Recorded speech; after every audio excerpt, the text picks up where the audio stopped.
Quelle transition. C'est magnifique. Je me suis dit que j'allais citer quelqu'un que j'ai beaucoup respecté. J'allais montrer une vidéo de lui, quelqu'un que j'ai beaucoup respecté.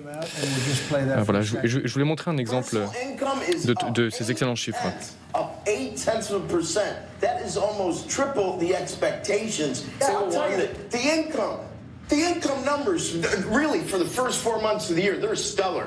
They're really stellar. I mean, I could go back and look at the first 4 months of many different years. Really very strong numbers, and you're right.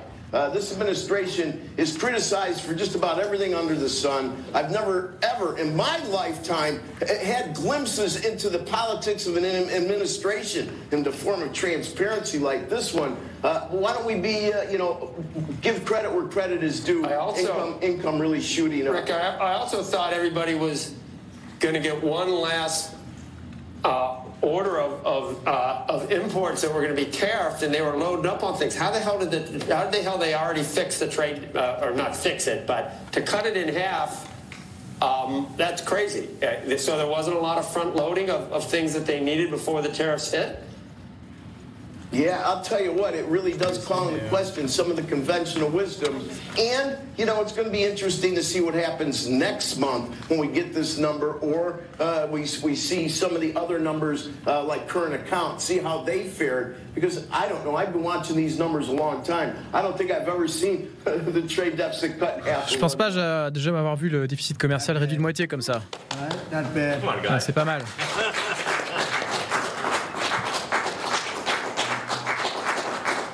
I see Howard and Scott are here, so it's great. You guys want to stand Howard Scott est là, très bien. Vous avez participé à produire ces chiffres. Je voulais revenir sur les droits de douane qui sont très importants. Nous avons été très heureux de voir la décision qui a été prise hier, une décision qui a vu les droits de douane être maintenus, car sans eux, la nation, le pays est en danger. Je pense, Scott, qu'on peut le dire avec beaucoup d'assurance. Donc on a été très heureux de voir cette décision être prise hier. Bien. Aujourd'hui, nous sommes réunis pour parler d'Elon, l'un des plus grands chefs d'entreprise, l'un des plus grands innovateurs du monde, quelqu'un qui a pris ses responsabilités, qui a mis ses talents au service du pays.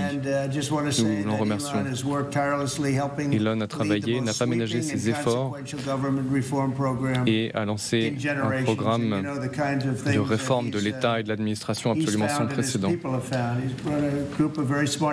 Il a rassemblé un groupe de jeunes gens très talentueux. Il a accompli des résultats d'excellente qualité. On parle ici de chiffres considérables, mais ces chiffres vont continuer à s'améliorer sur le long terme, car nous continuons à travailler, bien sûr. Mais il faudra nous rappeler que c'est Elon qui a lancé ce mouvement. En tout cas, ces chiffres vont être doublés, voire triplés. Mais beaucoup de chiffres ne sont pas publiés tant que nous ne sommes pas absolument certains. Quoi qu'il en soit, un certain nombre de processus stupides ont été corrigés. C'est un changement colossal qui a été initié par le Doge. Donc une équipe très talentueuse, une équipe très ingénieuse qui a permis à Elon de travailler. Alors, probablement la meilleure chose qu'ils savent faire, c'est de travailler avec des ordinateurs et des machines, et c'est quelque chose qu'Elon sait très bien faire. Aussi, il y a une question d'état d'esprit aussi, question d'état d'esprit qui a été appliquée aux différents échelons de l'État. Elon nous a permis de détecter les fraudes, de détecter un certain nombre de dysfonctionnements. Donc il s'est agi de changer un certain nombre de systèmes, et cela s'inscrit dans le temps long. Ces transformations s'appliquent également à l'IRS, au système informatique qui sont transformés sur des périodes de plusieurs années. C'est moins lié à Elon, mais je pense également aux systèmes de contrôle du trafic aérien qui vont être rénovés grâce aux meilleures entreprises du monde. Les administrations précédentes ont fait un travail absolument terrible. Des milliards de dollars ont été dépensés sans être en mesure d'avoir des systèmes qui fonctionnent.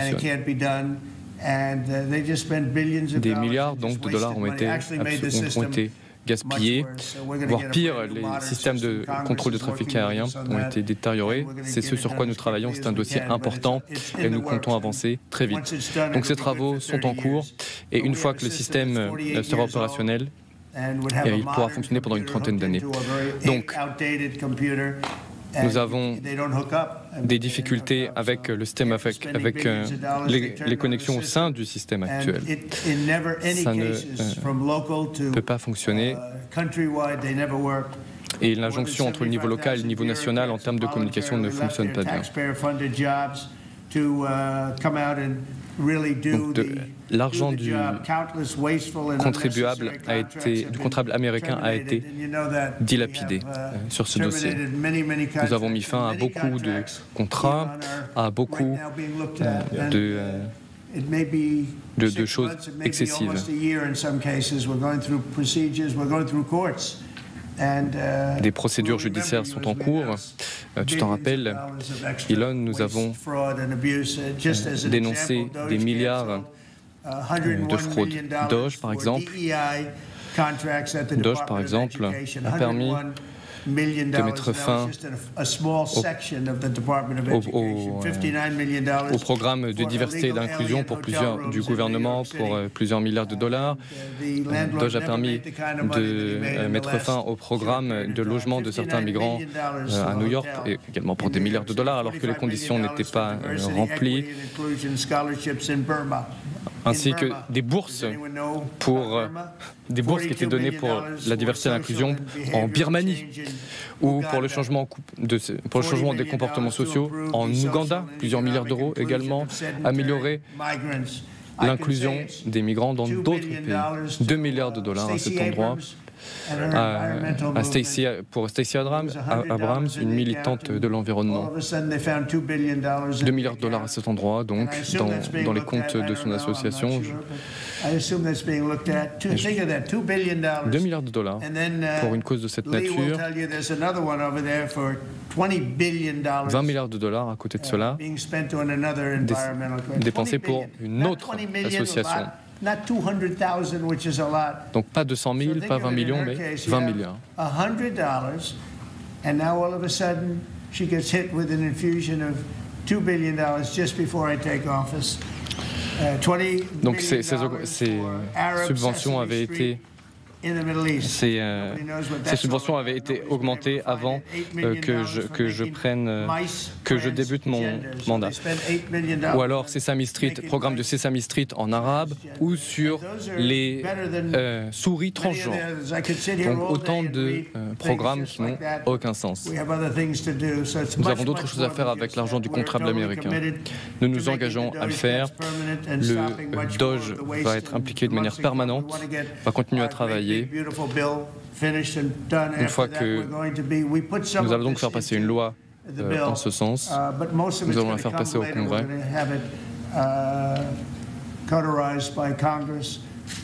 Le Congrès devra se prononcer dessus.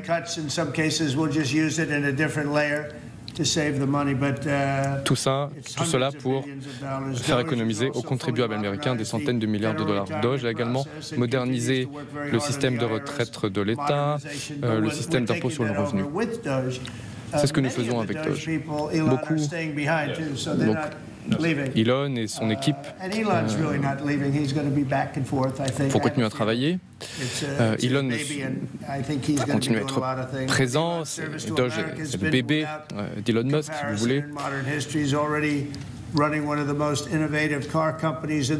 Elon a eu l'une des entreprises automobiles les plus efficaces de l'histoire moderne, de nombreuses usines, une entreprise spatiale avec un succès absolument exceptionnel, sa plateforme Internet également, X. Elon, malgré tous ses succès, a accepté les calomnies, les scandales, a accepté de se mettre en danger parce qu'il aime notre pays. Il vient d'un autre pays lui-même, un pays qui traverse un certain nombre de perturbations, je tiens à le souligner, mais c'est un Américain. Et les Américains doivent lui être reconnaissants. Elon, merci beaucoup. Merci.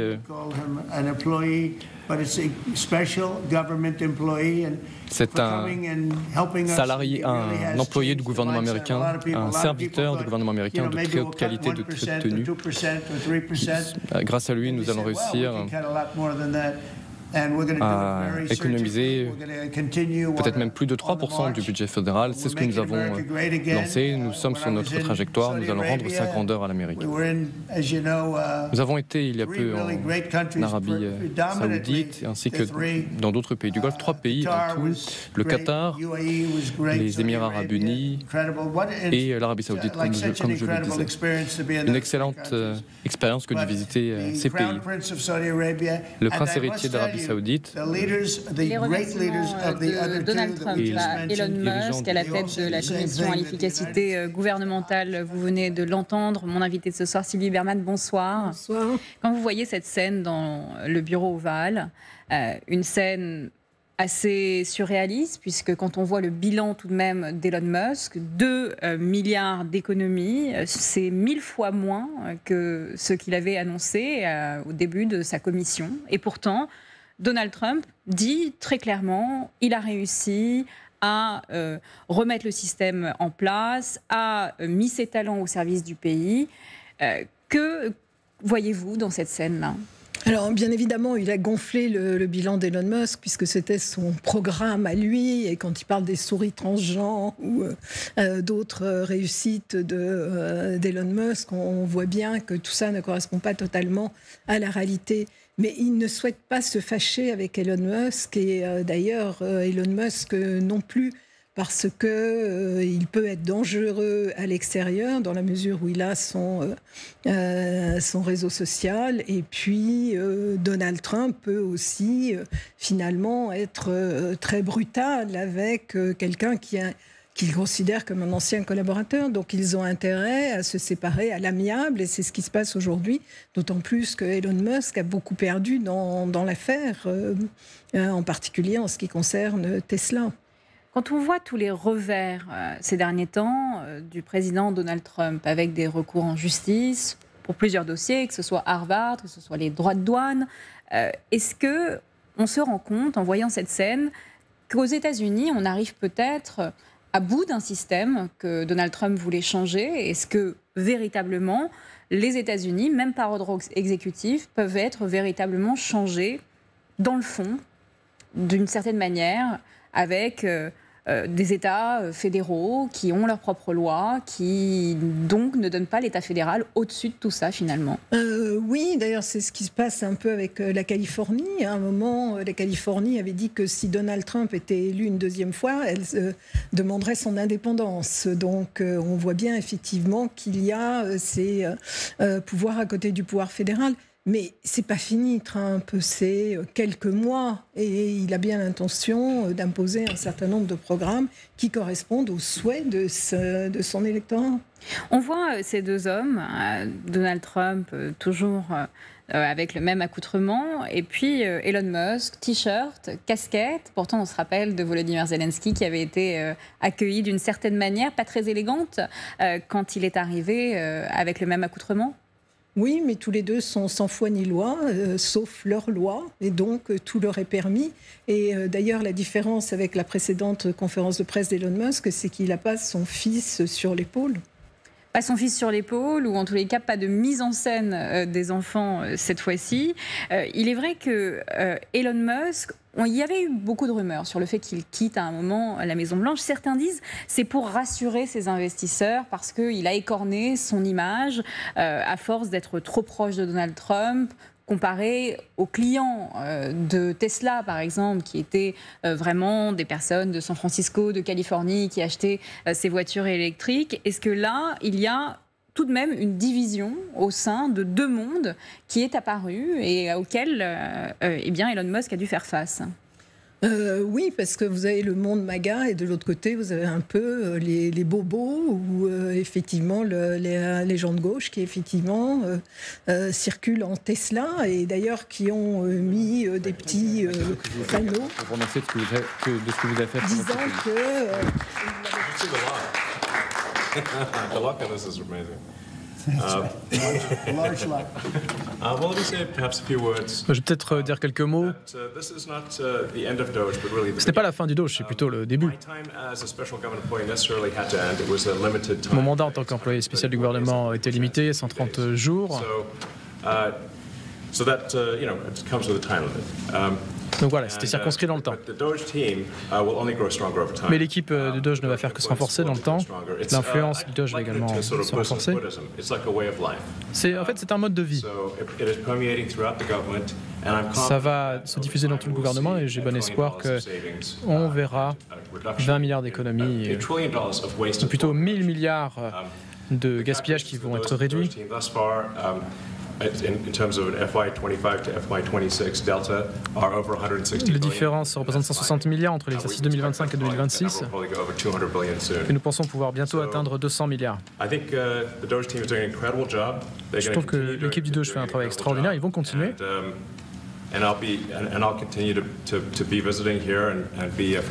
Moi, je continuerai à venir ici. Je serai ici en tant qu'ami et conseiller du président. Et j'ai hâte de revenir dans cette pièce extraordinaire. D'ailleurs, est-ce que ce n'est pas incroyable? Regardez.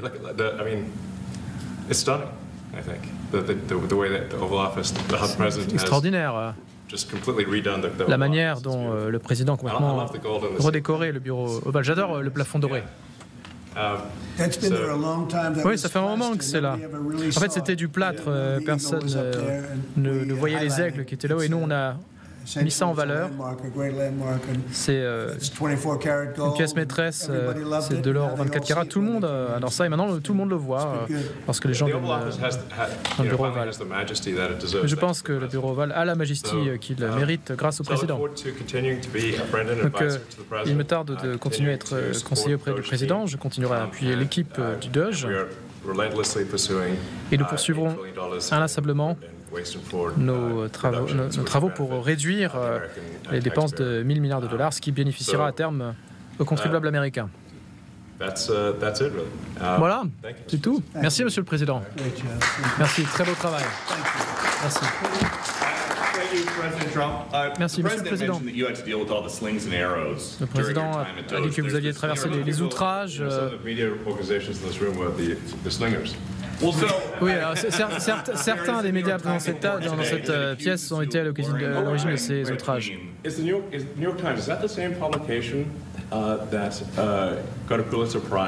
Est-ce que d'ailleurs c'est pas une de vos publications qui a reçu le prix Pulitzer concernant le Russiagate? Oui, je crois que c'est ça. Ouais. Je crois qu'à l'époque le juge avait rendu une décision concernant ce canular sur Russiagate, et je crois qu'il avait dit qu'il fallait rendre le prix Pulitzer. Bref, Monsieur le Président. Who used to work here are in talks with Republicans in Congress to go and testify. Il y a des assistants qui travaillaient ici qui maintenant négocient avec des parlementaires Parlement concernant donc une éventuelle dissimulation de l'état de santé du président Biden. Est-ce que vous pensez que Jill Biden devrait également témoigner pour expliquer ce qu'elle aurait fait ou pas fait? Écoutez, c'est l'épouse d'un homme qui rencontre beaucoup de problèmes, et toutes les personnes qui ont vécu cela peuvent comprendre. Et je crois que ça s'est vu très clairement dans le débat présidentiel, c'était le signal le plus clair. Ils ont dû faire le bon choix, mais il y a eu beaucoup de malhonnêteté, notamment lors des élections en 2020. Les gens le savent, c'était une élection truquée.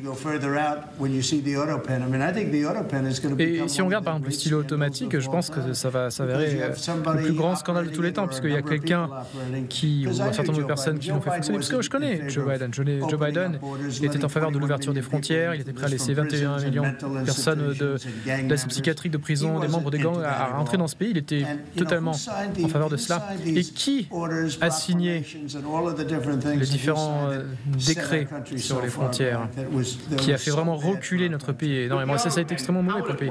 Oui, mais comment ça fonctionne, le stylo automatique? Si par exemple on avait des agents un petit peu dévoyés qui voudraient faire passer un projet de loi, mais autre chose, à votre insu, Comment est-ce qu'il pourrait faire ça? Comment est-ce qu'il ferait? Écoutez, je lis votre journal, et je pense que vous seriez là le jour d'après, et je vous dirais non, je n'ai pas validé cela. Ça ne marcherait pas, il ne pourrait pas s'en sortir. Pour moi, les stylos automatiques sont utilisés pour signer des courriers qui sont envoyés. Je crois que c'est pour signer 20 000 courriers par semaine. Les autostylos ne sont pas normalement utilisés pour signer des grandes proclamations, des baisses d'impôts, ou bien tout ce qui a trait aux frontières. Si ça se passait sous mon mandat, je pourrais le voir, puisque dès le lendemain, ou assez rapidement, je lirai un article sur quelque chose dont je n'ai pas conscience. Bon sang, qui a fait ça? Hier, je crois que j'ai signé 81 proclamations ainsi que des déclarations. Je pense que quand on écrit des courriers à des dignitaires étrangers, des présidents, des premiers ministres, il faut signer soi-même ces courriers. Il ne faut pas faire ça avec des styles automatiques. D'après ce que j'ai compris, il a signé quasiment tout ainsi. C'est un grand danger. Ça signifie en fait que vous n'êtes pas président. Quelles que soient les personnes qui ont utilisé ce style automatique, et on sait qu'il y avait plus d'une personne. Ce n'est pas ce que un président doit faire. Par rapport aux droits de douane sur la Chine, vous avez dit que la Chine avait violé l'accord avec les États-Unis. Oui. Ils ont violé une bonne partie de l'accord. Donald Trump qui réagit également à Joe Biden, à sa maladie, il revient sur ces élections truquées, une marotte sur lesquelles il revient alors même qu'il est au pouvoir. Est-ce que ça vous surprend à nouveau, Sylvie Bermann? Non, ça ne me surprend pas du tout. Il est obsessionnel, on le voit bien depuis le début. Il répète qu'il a gagné ses élections en 2020 et puis il a toujours effectivement ses coups bas à l'encontre de Joe Biden, qui aujourd'hui est malade. C'est vrai qu'il y a eu des mensonges des démocrates à ce sujet, mais est-ce qu'aujourd'hui, ça doit être sa priorité? Il doit se tourner vers l'avenir et pas constamment vers ce passé. Le journaliste de CNN, Jake Tapper, a publié un ouvrage notamment sur les derniers jours de Joe Biden à la Maison-Blanche. Est-ce que cette erreur d'avoir été malade à la Maison-Blanche lors des derniers mois de son mandat, de ne pas l'avoir assumé, ce n'est pas non plus un argument pour Donald Trump désormais? Oui, bien sûr, c'est une erreur et une faute d'ailleurs, parce qu'il s'est représenté, il n'aurait jamais dû se représenter. Son entourage n'aurait jamais dû mentir non plus comme il l'a fait, sous prétexte de le préserver. Le résultat, c'est qu'il n'y a pas pu y avoir un véritable candidat démocrate et que de toute façon, Kamala Harris n'a pas pu se présenter. Donc effectivement, aujourd'hui, c'est facile pour Donald Trump de critiquer l'ancien président et puis de critiquer le système en même temps, y compris les journalistes qui ont voulu protéger Joe Biden. Il le dit aux journalistes du New York Times. Je crois que votre Pulitzer devrait être retiré, notamment sur le Russiagate, donc sur toutes les enquêtes qui ont été faites sur la connivence entre Donald Trump et la Russie. Quand on voit cette séquence, cette salle de presse ouverte, presse si je puis dire, puisqu'il reste peu de journalistes à l'intérieur de ce bureau, quand vous voyez ce système, c'est-à-dire une sorte de fin, peut-être d'échec même, du début du système Trump, c'est-à-dire d'avoir mis un homme comme Elon Musk, d'avoir créé une sorte de ministère pour lui, est-ce qu'il n'y a pas, au final, des limites à ce système-là ? Le problème, c'est que les limites, c'est au système américain. C'est-à-dire un échec patent des démocrates avec ce mensonge et cette erreur, comme vous le dites, de présenter un président qui avait des problèmes cognitifs et qui n'était pas en mesure de travailler plus qu'entre 10h et 16h et qui était souvent égaré. Et pour le président américain, mais encore une fois, ça fait 4 mois. Donc on ne peut pas faire un bilan au bout de 4 mois. C'est-à-dire tout ce qu'il avait annoncé, effectivement, ne fonctionne pas parce qu'il pensait que par décret présidentiel, il pouvait faire ce qu'il voulait. Il est dans cette logique de revanche, effectivement. Et pour le moment, ça n'aboutit pas. on verra comment les choses évolueront dans les mois qui viennent. Mais les deux hommes n'étaient pas d'accord sur tout, Sylvie Bermann. Quand on se rappelle en avril de Elon Musk qui avait dit « Je suis plutôt pour une zone de libre-échange entre les Européens et les Américains ». Il avait aussi critiqué la loi sur le budget, la magnifique loi sur le budget qu'avait dit Donald Trump au Congrès. Des dissensions également au sein même du Parti républicain, où certains comprenaient la position d'Elon Musk au sein même de l'administration Trump, d'autres non. Est-ce que ces dissensions-là peuvent bouleverser les choses ? Alors, je ne sais pas, parce que de toute façon, Elon Musk n'était pas destiné à rester au-delà de quelques mois. Donc, je ne pense pas que ce soit cela qui ait créé le départ, a provoqué le départ d'Elon Musk. C'est probablement ces problèmes financiers, industriels, et puis les dégâts un petit peu, y compris dans l'électorat de Trump, pour tous ceux qui ont été limogés alors qu'ils étaient compétents. On se souvient de ce qui s'est passé pour tous les spécialistes de la sûreté nucléaire dont les États-Unis ont absolument besoin. Donc effectivement, c'est toutes ces erreurs, une forme d'amateurisme, parce que Elon Musk est un génie sur le plan industriel, sur le plan de l'innovation, c'est incontestable. Ce n'est pas un gestionnaire ou un secrétaire d'État. Merci beaucoup Sylvie Bermann. Je vous recevrai très prochainement pour parler également de votre ouvrage « L'ours et le dragon » sur les rapports de force entre la Russie et la Chine.